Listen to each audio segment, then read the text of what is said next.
back when I was a child. I love you, daughter. Today's my daughter's third birthday. She's one in a trillion that loves you. Happy birthday. Many more come. That's gonna be here for you. Thank you. Just let it go. You know how it is. Hey guys, welcome to my channel and thank you so much for watching. What is good, guys? I am Jade if you're new here. So I wanted to quickly start off today's update on Saint to Be by blessing you guys, if I could say, with one of the last videos before that he made before his marriage pretty much went kaput. So we'll come back to this video in a little bit, but at first I wanted us to talk about their very messy, very tumultuous and scandalous divorce. Okay, so according to court documents, right, Saint Toby was the one who initiated the divorce proceeding. His wife Lydia did not. Okay, his wife Lydia, according to reports, was trying to sabotage the divorce process. So according to the document that I found, his wife Lydia repeatedly failed to show up in court whenever the case was called up, which made the judge issue a bench warrant for her arrest. And according to the divorce document, the divorce was filed on the basis of an alleged attempt on the actor's life. So Saint Toby alleged that his brothers-in-laws and his wife were conspiring and masterminding an attempt to take his life. Remember in the article that his friend wrote, said he eventually went and got a gun after one of the brother-in-laws skated through the fence in attempt to attack him, which allegedly led to them stabbing him somewhere in the face, around the eye, and he subsequently got a gun to protect himself in case they come back or just anybody else make any more attempts. Court documents also indicated that Saint Toby also allegedly accused his wife of imprisoning the children by hiring mobile police officers to protect them without the father's consent and therefore preventing Saint Toby access to the children. Remember, at this point, the woman allegedly has now started preventing him from seeing the children. These are really scathing allegations, you guys, but I don't know the full story. I wish that the family will come and tell their side of the story. But in the meantime, just based on everything that I am seeing, and by the way, Saint Toby made a lot of money, you guys. You need to see like the massive edifice that he built in his hometown. Like, oh my goodness. So I started to think to myself, is this the reason why his brother-in-laws were accusing him of being a gold digger? Because remember, he went from Nollywood. Remember, yes, he made a lot of movies in Nollywood, but it was the exposure from Nollywood that basically made his wife notice him, marry him, and subsequently. And what if his brother-in-laws were starting to be jealous? Because the truth of the matter is, once you marry, especially if you marry for love, your husband will always come first. That's how women always do who marry for love. They will always put their husband first before their own brother. For a woman with means, right? If there is a contract that both her husband and her brothers qualify for, and she has to give it to one person, guess who's going to get it? Her husband. That's what happens when a woman is in love. So what if these brothers got jealous that their sister is now putting them on the back burner and awarding her husband all of this contract, all of these opportunities or whatever? Because if you remember in one of the posts that I read to you guys in my recent video about this, and somebody was saying that they did not understand why their sister was so obsessed with Saint Toby. So what if they started filling their sister's head with all kinds of false narrative, lies, all kinds of things about Saint to be, just to poison her mind so that she can file for divorce? Because at this point they were getting jealous. What if that's what happened? So there are so many things that need to be clarified in this situation, and it's totally up to these people if they want to clarify or not. But a lot of this information are public records and you can find them. But I can't help but wonder how these brothers all of a sudden are now fighting this man and whatever, whatever.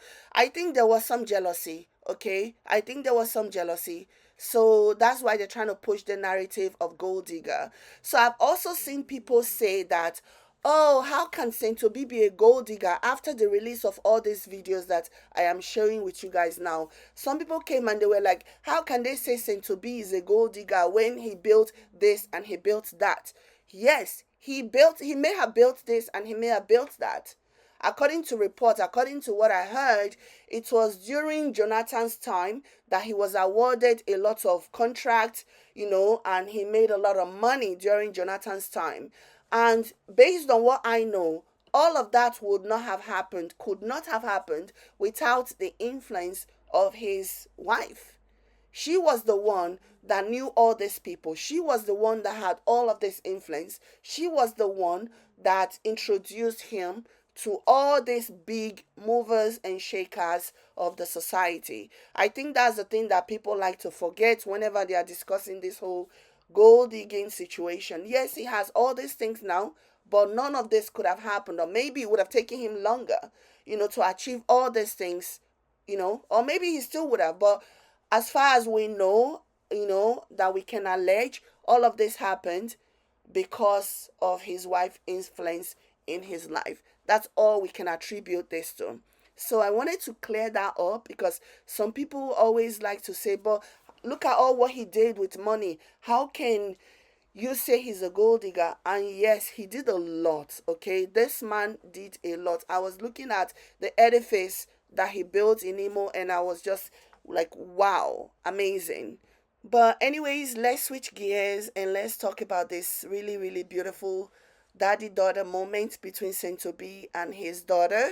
And as I do my research on this guy, because like a lot of people, after he got married in 2006, he went off the grid. He was doing big things behind the scenes. So, he was making moves and being a married man and building all these influences or whatever. But he completely went off the grid from social media, from the public eye per se. And that, according to reports, was by design. He married a woman allegedly who did not want him to be on a spotlight anymore. She made him resign from Nollywood or whatever. But like I was saying just now, the one thing that has been consistent, at least with some of the things that I have seen, is just how much of a doting father he was to his children. How much he loved his children and how much he missed them when the marriage ended and he was deprived of the ability to see them. So that is the one thing that has remained consistent, at least something that a lot of people have voiced out a lot. And it was so refreshing to see it in this video. I know. Videos don't always tell the whole story, blah, blah, blah. But you can see by the response from his daughter that she was used to this. This was her father.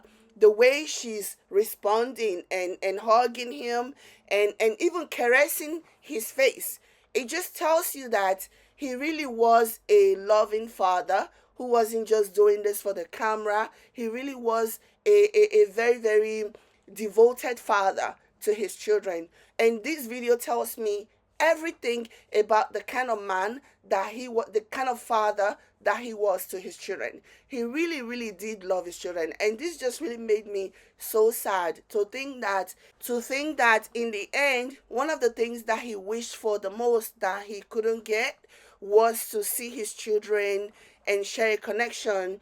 In the piece that went viral that his friend wrote, he mentioned that he knew his children loved him, and it's so clear to see that his children loved him too, just from this. Honestly, I know some people will say, well, the video doesn't tell the whole story. You're preaching to the choir. I believe that he was a doting father. I believe he was an amazing father. Now, was he a good husband? I guess that remains to be seen. The jury is still out on that one.